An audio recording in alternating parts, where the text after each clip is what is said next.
gente, tudo bem com vocês? Eu sou Flávia Lundberg, sejam bem-vindos ao meu canal. E hoje eu estou aqui com mais uma entrevista super especial. É com o João Paulo Lochon Souza. Ele tem uma organização não governamental aqui na Suécia incrível chamada Alla Ska få mat, que em português significa comida para todos. Seja bem-vindo, muito bem-vindo. Muito obrigado. E muito obrigada por aceitar dar entrevista pro meu canal. E agora a gente vai começar então a falar um pouquinho para as pessoas te conhecerem e conhecerem também a organização.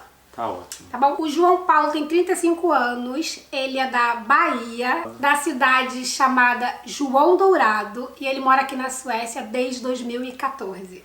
Certo? Certo. Acertei. Nessa entrevista a gente vai falar um pouquinho sobre a vida dele aqui, a organização que ele criou e da importância que tem também do trabalho dele de cozinhar para pessoas que não têm condições de comprar comida. Para as pessoas entenderem o contexto, eu sempre vejo seus stories e você está sempre relacionando comida a amor.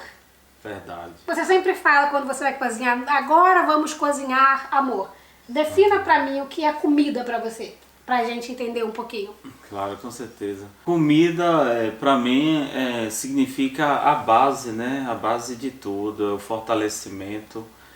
Sem comida a gente fica sem força, muitas pessoas ficam irritadas, ficam cansadas. Como eu trabalhei em restaurante já faz bastante tempo, eu via que muita gente cozinhava por cozinhar e cozinhava de qualquer jeito, até mesmo de um modo grosseiro, para outra pessoa vir depois e comer. Então eu não achava isso legal. Eu acho que cozinhar é como uma cerimônia de amor, né? Que aquela pessoa vai digerir aquele alimento depois, vai comer. Então eu acho que cozinhar, para mim, é como uma cerimônia, é um dos momentos mais especiais na vida e significa muito para mim. Ah, é muito bonito. Eu sempre vejo quando você vai cozinhar, você fala agora, no escove logo e orar xelé. E bem-vindos ao amor. Bem-vindos ao amor. É muito bonito. E eu mesma vou repensar sobre isso a partir de agora quando eu for cozinhar. Eu tenho que cozinhar pensando no amor para minha família. A parte, aquele tempero que faz toda a diferença. Exatamente. Então vamos lá. Como você veio parar na Suécia? Lá da Bahia, do sertão, não é? E veio parar na Suécia. Conta pra gente. Na verdade, a vida no Brasil foi muito difícil. Eu venho de uma família grande. Minha mãe tem 8 filhos. Meu pai foi um pai ausente. Como muitos pais. Exato. Meu pai, ele faleceu ano passado, vai fazer um ano agora, mas eu acredito que ele tinha muito problema mental, né? Ele precisava de ajuda psicológica, mas como ele veio do interior, então eles não tiveram essa capacidade de descobrir isso em um bom tempo. Mas isso acabou afetando muito a minha mãe e a todos nós, e por causa disso passamos muita dificuldade financeira até os meus 17 anos. Foi muito difícil. E então a vida no Brasil, sempre amei o Brasil, o nosso clima. Durante muitos anos não tive a oportunidade de desfrutar da nossa culinária, porque até então nós não tínhamos acesso a isso, praia e todas essas outras coisas. Mas depois, quando eu completei 17 anos, eu comecei a trabalhar. O meu primeiro trabalho foi no McDonald's e eu fui morar só também, quando eu tinha 16. Aí eu fui descobrindo esses dons culinários em mim, né? E como que parou aqui na Suécia? Eu parei aqui na Suécia porque eu não estava muito satisfeito com minha vida no Brasil também. E eu encontrei uma ex-namorada, o nome dela é Emma. Ela foi fazer um intercâmbio em Brasília, ela morou um ano e nos conhecemos na Chapada Diamantina. Viajamos pelo Nordeste e estou aqui hoje. E isso foi em 2013. Então você veio pelo amor, como a maioria das pessoas que eu entrevisto aqui. Tudo aconteceu em 2014, na verdade, né? De 2013 para 2014. Então já sabemos como você chegou aqui na Suécia. Fala um pouquinho da adaptação. Como foi sair lá do sertão da Bahia e vir para esse país gelado? Exato. Eu nasci em João Dourado, mas fui criado em Feira de Santana, que é uma cidade nesse ano era 500 mil habitantes que moravam lá. Princesa do Sertão, uma cidade muito quente também. Na verdade, eu sempre achei muito calor lá, né? Devido às condições financeiras também que eu não tinha de ter um ar-condicionado em casa. Mas a adaptação foi muito difícil. Primeiro que eu fui morar em Örebro, que é uma cidade bem menor. Sim. As pessoas, eu achava a mentalidade, infelizmente, um pouco fechada devido que é uma cidade pequena. Sim. A questão do inglês, que eu não falava inglês, e o sueco falava somente 2 palavras, então foi muito difícil, não tinha amigos, não tinha, só a minha ex-namorada. Sim. E foi... Ela falava português? Ela falava português. A adaptação foi muito difícil. Chorei muito durante 2 anos. Pensou em voltar nesse tempo? Sim, pensei em voltar várias vezes. Eu fiquei na Suécia porque a mãe dela tinha um apartamento aqui em Estocolmo. Aí ela me emprestou e eu vim morar em Estocolmo até a minha ex terminar os seus estudos em Örebro. Que ótimo! Família maravilhosa. Sim, elas me ajudaram muito. Sim. Então tá, a adaptação foi difícil, mas qual foi a maior dificuldade que você já passou aqui? A maior dificuldade? Foi que eu fiquei quando eu me separei da minha ex que eu conheci no Brasil, né? A gente tinha um acordo, eu teria 3 meses para encontrar outro apartamento, mas a família dela quis ter um pouco de pressa. E aí na mesma semana eu precisei mudar. Na mesma semana? Na mesma semana, e então a maior dificuldade é que eu fiquei sem casa, né? Eu não morei na rua, mas fiquei sem casa durante 1 ano. E fiquei um pouco, ou bastante, como eu posso dizer, deprimido. A situação ficou desestabilizada.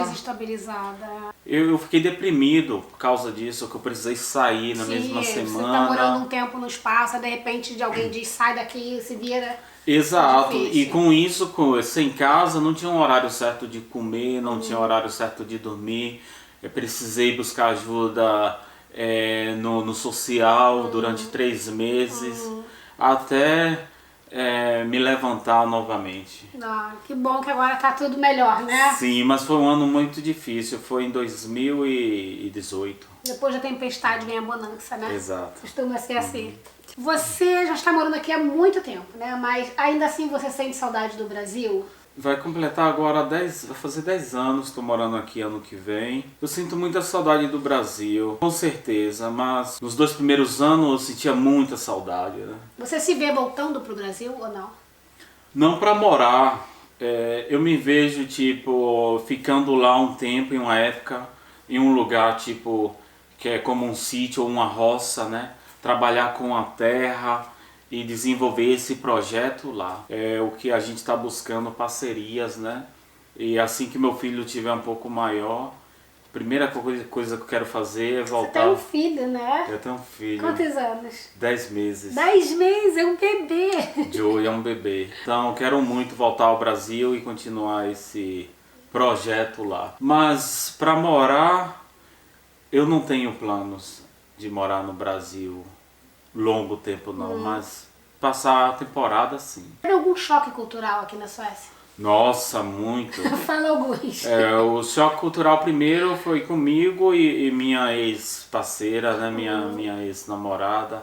A diferença cultural era muito grande, né? Vocês sabem que o nosso país, infelizmente, é uma sociedade muito machista, né? E quando estamos morando lá, não conseguimos ver isso nitidamente. Então, quando vim morar aqui, que eu percebi o quanto nossa cultura é machista e desvaloriza muito as mulheres. Eu mesmo tinha muito disso em mim e levou um tempo para trabalhar. Para trabalhar em mim e hoje me sinto uma pessoa bem melhor. Olha, é muito interessante isso que você está falando. Você é o primeiro homem que eu entrevisto para esse canal, porque eu só entrevisto mulheres.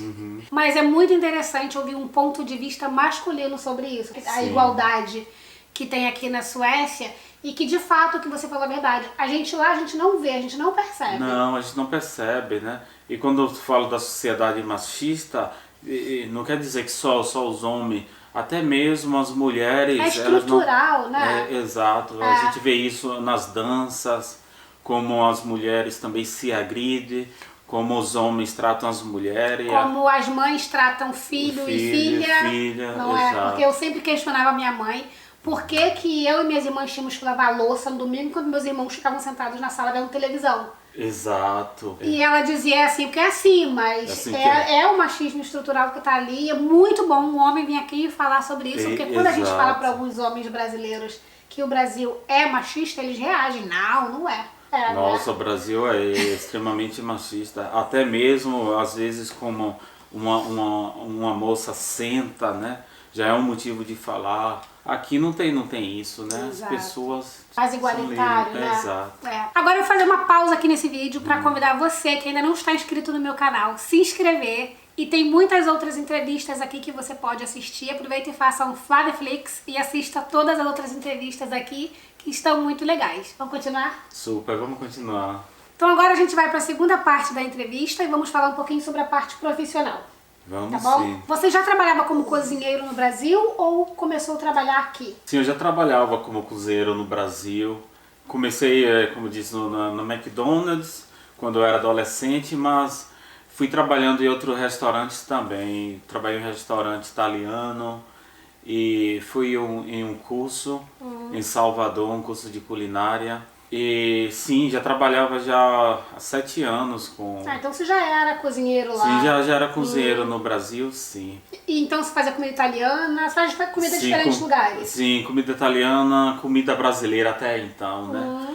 Aqui na Suécia que eu desenvolvi, né? Foi em um curso de culinária. Comecei, na verdade, lavando pratos. E aí entrei em um curso de chefe, que era um curso de, na verdade, 3 anos toda a etapa, mas fiz a primeira etapa 1 ano, mas fui pegando experiência, né? Então você hoje é um chefe na Suécia? Sim. Adquiri muita experiência, né? Aprendi muito sobre a culinária brasileira aqui, sobre a culinária sueca também, culinária italiana, francesa, comida oriental. Estocolmo especialmente é muito internacional em É muito termos de internacional, cozinha, né? sim. Já trabalhei em restaurante de comida coreana. Então, sim, sou um chefe. E nesse trabalho novo que eu estou agora, na primeira semana me tornei agora o líder lá na cozinha. Ai, estou que muito chique! feliz. Esse menino tem que ir lá, tem que depois recomendar o restaurante Sim, pra gente ir lá comer. Sim, tem que ir lá, claro. Tá bom. Como você conseguiu o seu primeiro trabalho aqui? O meu primeiro trabalho foi entregando jornais, na verdade, né, em Örebro, na madrugada.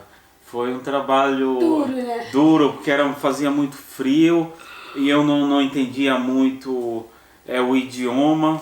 Aí eu só consegui ficar lá 1 mês, né? Aí por isso decidimos que eu devia estudar. Mas o segundo trabalho foi já na cozinha, na verdade. Que bom. Foi um lugar chamado Elvihu Massa e lá eu estava trabalhando. Já aqui em Estocolmo? Já em Estocolmo. Exato. Lá eu estava trabalhando, ajudando na cozinha. Agora então a gente vai falar da sua organização, que foi através dela que eu te conheci também, vendo o pessoal aqui divulgando nos grupos, que é a organização Comida para Todos, Alles Kofa Mat. Como surgiu essa ideia e por quê de criar justo essa organização e na Suécia? Porque, por exemplo, as pessoas que estão de fora e ouvem falar sobre a Suécia acham que todo mundo aqui é rico e ninguém tem necessidade, né? Verdade. É um pouco essa a ideia que se tem. Como surgiu essa ideia para você? Fala. Verdade. Eu acredito que comida e moradia deveria ser uma coisa de graça para todos, né? Porque sem comida não dá para viver. Então, devido à situação que eu cresci no Brasil, muitas vezes durante um longo tempo, vários dias sem comer, quando eu cresci, eu quis virar essa situação, mudar, ao invés de ficar me lamentando, minha vida foi difícil. Não, quis me tornar um ativista, tentar mudar ao meu redor, né? Nem que seja uma coisa pequenininha, mas tentar melhorar de algum modo. E eu percebi que aqui em Estocolmo havia muitas pessoas que moram na rua, em situação de rua, pessoas com problema de alcoolismo e tal. Então eu sempre tive um sonho de comemorar o meu aniversário fazendo entrega de sopa. Mas quando chegou a pandemia, 6 amigos ficaram desempregados e me pediram ajuda financeira e até mesmo comida. Então eu tive uma ideia, eu estava em casa, já tinha todo esse plano durante muitos anos na cabeça. Então eu criei um grupo no Facebook que se chama Alas Cofomot. E desde o primeiro dia o grupo foi crescendo, uma semana depois já tínhamos 300 membros. Uau, uma semana depois? Uma semana depois, eu acho um mês depois já tinha 1000 membros, o grupo foi crescendo. E aí eu coloquei essa ideia em prática de fazer as marmitas, né? E aí você criou essa organização. Aí eu criei, aí 2, 3 meses depois, estava muito grande, já estavam ajudando com roupas, com comida, ajudando pessoas a pagar aluguel, porque muitas pessoas durante a pandemia ficaram desempregadas, ajudamos com medicina, ajudamos pessoas em outros países que ficaram presas sem possibilidade de sair. Ajudamos muitas famílias no Brasil com cesta básica. Então a organização cresceu, aí eu fui buscando, né, pessoas para trabalhar comigo. Como eu não sou sueco, facilitou muito mais encontrar pessoas daqui também para estar à frente nos documentos e tal. Então hoje somos um grupo de 6 pessoas, 7 eu acho. Que trabalham direto e administram. Sim, temos a Caça, que é a Jenny, temos Lisa, Emila, que é a secretária, Elizabeth também, que é secretária, e temos a chefe da organização esse ano, que é a Tereza. O ano passado foi a Jenny. O primeiro ano eu fui, e agora estou à frente da cozinha e contato com os voluntários. Ah, muito legal. Eu trabalhei um dia como voluntária e foi muito legal. Eu tenho muita pena de não poder ir mais, porque normalmente é no dia que eu estou trabalhando na escola. Mas próximo ano eu poderei, porque eu estarei estudando, então estarei mais lá. Estamos aí, as portas estão abertas. Agora então a gente vai estar na hora um pouquinho de fazer um jabá, que a gente tem nosso momento de jabá aqui do vídeo.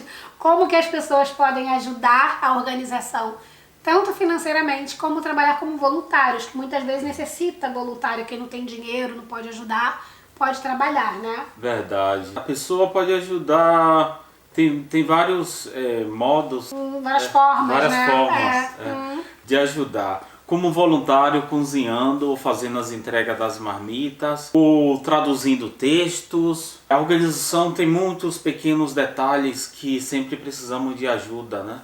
A pessoa que quer entrar em contato com nós... Eu vou deixar todos os contatos aqui, tá Exato. bom? Só entrar lá no nosso Instagram, Alas Cofomot, ou no Facebook, também no nosso grupo. E através das pessoas que moram na Suécia, pode ajudar economicamente através do Swish, né, que é um tipo de Pix no Brasil. E é isso. A pessoa que tem carro, que ajudar com transporte também. Doação de alimentos, vocês recebem Doação também? de alimentos também. Doação de roupas para as pessoas que moram na rua. Produto de higiene pessoal para as mulheres. E é isso, casaco, sapatos. Pronto, eu espero que a partir desse vídeo tenha um boom de pessoas querendo ajudar. Verdade. Porque é muito boa esse projeto, essa organização. E eu vejo que todas as pessoas que estão envolvidas ali é com muito amor, né? Sim, é com muito amor. E é muito diferente do que muita gente acha, que aqui não tem gente que precisa. Tem sim, tem muita gente. E não é só estrangeiro não, né? Não é só estrangeiro não. Tem muita gente sueca que, infelizmente, na vida tudo é possível, tudo pode acontecer, né? Coisas boas, coisas ruins. Tem muita gente que acaba caindo, não sei, em uma depressão, não consegue trabalhar mais, depois não consegue pagar as suas contas e acaba caindo, ficando em uma situação assim. Vulnerabilidade. E ninguém tá livre, né? Ninguém tá livre, exato. Verdade. As pessoas já te conhecem, já falamos sobre o seu trabalho, como você chegou aqui, que é o único homem que deu entrevista nesse canal, que normalmente eu só trago mulheres para falar sobre o trabalho. Mas mas eu tinha que abrir essa exceção para você. Obrigado. E vamos deixar todos os contatos aqui. E agora vamos para a parte final da entrevista, que as pessoas adoram, que você vai responder com a bandeira. Okay, tá bom? tá. Pode falar alguma coisa se você quiser acrescentar ou apenas levantar a bandeira se acha que é suficiente. Tá ótimo. Ok? Então vamos começar. Qualidade de vida. Eu acho que a qualidade de vida aqui na Suécia é muito boa, né? Os impostos que nós pagamos são bem investidos. Retornam, né? Retornam. É bem nítido a gente ver isso. Comida mais gostosa. A nossa comida é fantástica. É muito boa, né? É muito boa. É muito, porque a gente tem muita variedade, né? Sim, eles têm muita variedade. Infinito. É infinito. E cada região também tem sua culinária. O Brasil é muito grande. É muito grande. E eu também concordo, a nossa comida não tem concorrência. Educação. A educação na Suécia Você já trabalhou em escola, uma das né? melhores do mundo. Sim, eu fiz um semestre do curso de pedagogia para trabalhar com crianças. Já trabalhei com escola há 2 anos aqui. E eu sei que, nossa, é maravilhoso, né? Como as crianças comem bem, o ensino é muito bom. E até a própria segurança na escola, o respeito, né, que os alunos têm. Realmente a educação aqui é muito boa, muito né? boa. Eu sou professora aqui também, tenho que concordar. Sol ou neve? Os dois. Você gosta de neve? Eu gosto do frio, né? Eu acredito que o inverno aqui é muito longo e isso faz que ficamos um pouco cansados e às vezes ficamos até um pouco deprimidos, né? Sim. Sentimos saudade do sol. Mas eu gosto dos dois. Os dois. É bom ter um pouquinho de cada, né? Segurança. Suécia, né? Moro aqui na Suécia já vou fazer 10 anos. Nunca fui abordado pela polícia. Eu acredito que a nossa polícia no Brasil é muito violenta, né? Eu acho que a gente precisava fazer uma reforma. Reforma no sistema tem a ver também com o fato, por exemplo, de as pessoas negras no Brasil sofrerem muito mais violência. Mais violência, brancas, né? mais do que as brancas. Exato. O que me fez ficar na Suécia foi a segurança. Um dos pontos mais... Um dos pontos. Esse que me fez. A morte no Brasil é muito banal, né? Muito banal. As pessoas morrem de formas trágicas. Diariamente. Infelizmente. Pessoas são assassinadas por causa de um telefone, né? Próximo, transporte. Suécia. Bom, né? Funciona muito bem. Chegam em ponto quase, né? Sempre. Exato. No horário certo. Serviços públicos. Suécia. Funcionam também, né? Funciona muito bem. Tem burocracia um pouquinho, dependendo. Se é imigrante, por exemplo, vai pedir documentação, mas em geral funciona. Funciona. Em termos de burocracia comparado com o Brasil é muito menor. É muito né? menor, verdade. A última pergunta que eu sempre faço para todos também: vodka ou cachaça? Cachaça. Apesar que não tô bebendo no momento, né? Decidi que quero ficar um tempo longe de bebida, mas eu acredito que Se vai tomar, a cachaça. A cachaça. Então agora eu vou agradecer você por ter vindo aqui, falado um pouquinho sobre sua vida, sobre o trabalho, sobre essa organização que eu adoro. E você pode fazer agora suas considerações finais, tá bom? Falar o que você quiser, esse espaço agora aqui é seu. Muito obrigado, Flávia. Obrigado por ter me convidado. Obrigado por tudo. De nada.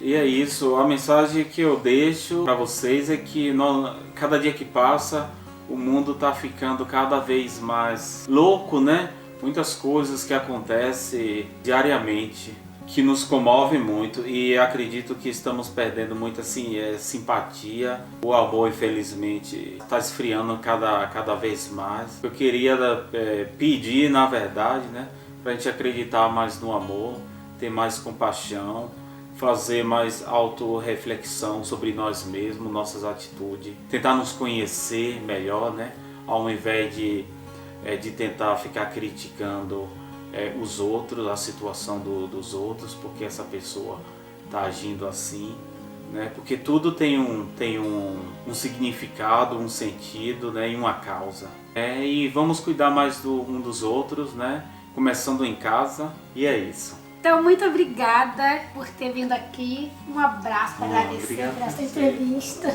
Eu adorei conhecer você, adorei ter você aqui. Tá bom, muito Espero obrigado. que eu consiga trabalhar bastante ainda com você lá na Sim, organização. com Então, certeza. dá tchau para meus seguidores e pede para eles darem like e comentar no vídeo. Tchau, peço para vocês darem um like lá e comentar no vídeo, compartilhar também, né? Para que chegue a muitas pessoas. Exatamente. Então, obrigada por terem assistido esse vídeo. Beijos e até o próximo vídeo. Tchau! Tchau. Tchau, Lubis.